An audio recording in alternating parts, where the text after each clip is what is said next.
बिहार में विधान परिषद चुनाव और एक सीट पर होने वाले उपचुनाव को लेकर भारतीय जनता पार्टी ने अपनी रणनीति को आखिरी रूप देना, अंतिम रूप देना शुरू कर दिया है। विधान परिषद की 9 सीटों पर होने वाले चुनाव और एक सीट पर उपचुनाव को लेकर बीजेपी नेतृत्व मंथन कर रहा है।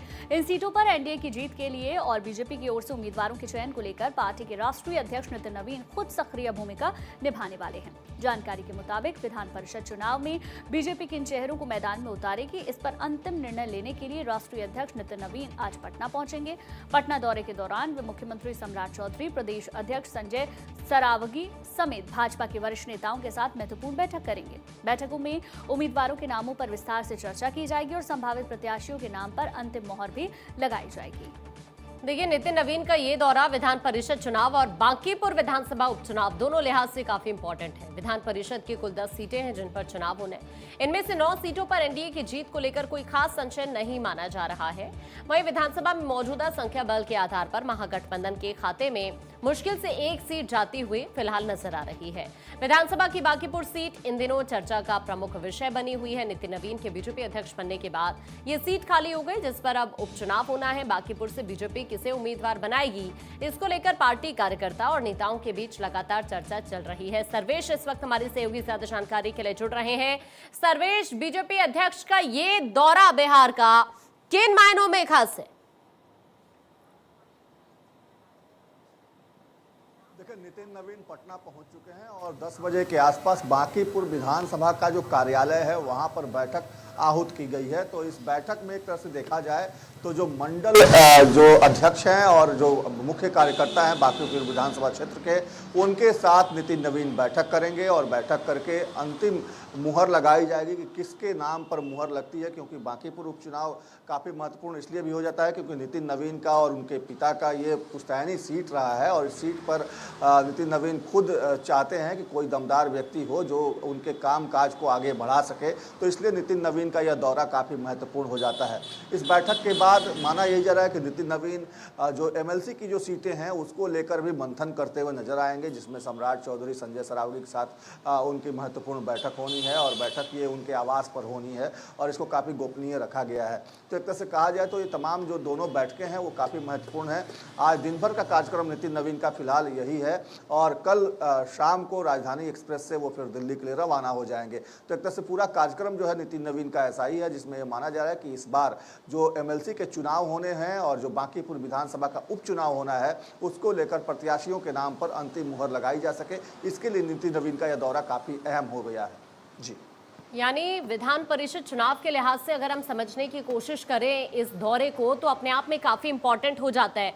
बांकीपुर उपचुनाव को लेकर भी मैं आपसे बात करना चाहूंगी। अभी किस तरह के समीकरण वहां पर आपको बनते हुए फिलहाल नजर आ रहे हैं, सर्वेश?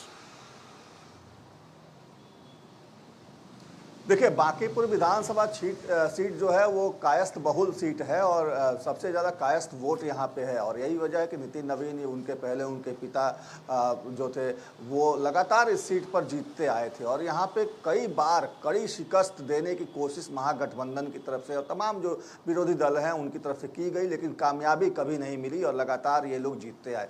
तो एक तरह से कहा जाए तो नितिन नवीन फिर से जब वो यह सीट खाली कर चुके हैं, अब राज्यसभा के सांसद बन चुके हैं, बीजेपी के राष्ट्रीय अध्यक्ष बन चुके हैं, तो एक तरह से साख का सवाल हो जाता है कि अपनी सीट कम से कम उनको जिताना एक तरह से कहा जाए तो बहुत ही इंपॉर्टेंट हो जाता है, क्योंकि ये सीट उनकी पुश्तैनी सीट रही है और इस सीट से लगातार उनके पिता और उसके बाद वो खुद विधायक चुनकर आते रहे हैं। तो ऐसी परिस्थिति में इसलिए नितिन नवीन का यह दौरा काफ़ी अहम हो जाता है और बांकीपुर सीट पर नितिन नवीन कोई भी ऐसा कच्चा दाव नहीं खेलेंगे जिसमें उनको शिकस्त का मुंह देखना पड़े, भाजपा को हार का सामना या एनडीए को हार का सामना करना पड़े। तो इसलिए बहुत ठोक बजाकर कोई ऐसा नाम पार्टी चाहती है जो कि फिर से उनके काम काज को, उनके विकास के जो आयाम उन्होंने स्थापित किए हैं उसको गति दे सके, उसको आगे बढ़ा सके।